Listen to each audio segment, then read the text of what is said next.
My next job was working for Gary in-house at his auto repair coaching company.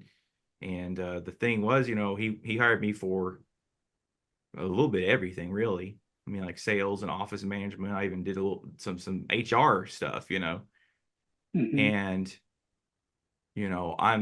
I just like Cody said, like I'm not a very comfortable salesperson.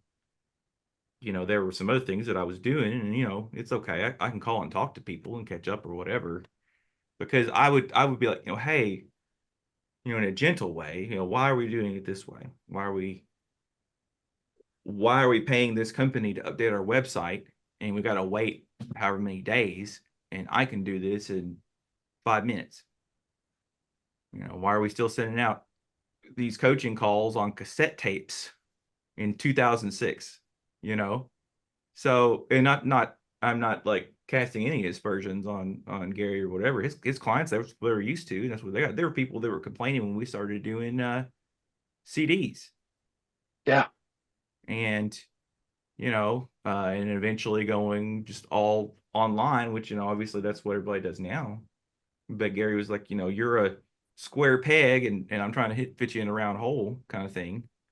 I want to take advantage of what Derek does and what counts he has, and not hire somebody else to do this other stuff. He and I have our conflicts and stuff, but when it comes down to it, is when I think about Gary and I tell people who is Gary, he's the guy that really gave me my first break. The thing that I really was passionate about doing.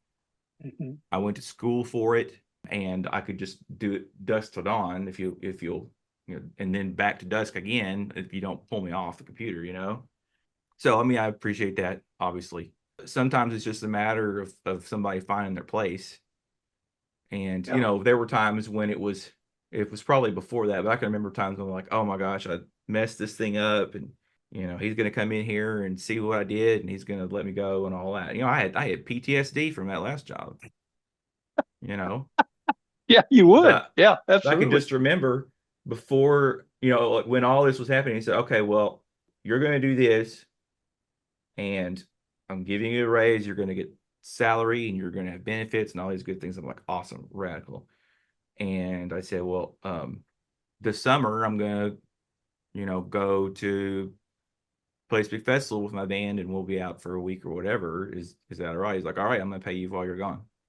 I'm like, okay, cool. Because I was expecting, I'm going to have to save up some money and all that sort of thing, which I would have done because that's that Hmm. important to me. But it's little stuff like that. If you're a business owner, it's little stuff, the people that work for you, that makes the difference. I mean, money's awesome and benefits are awesome, but like, little stuff and remembering that they're people too, and they have families, and what they do for you is important to them. But at the end of the day, they clock out and they take care of their family, or their, Yeah. their interests and things like that.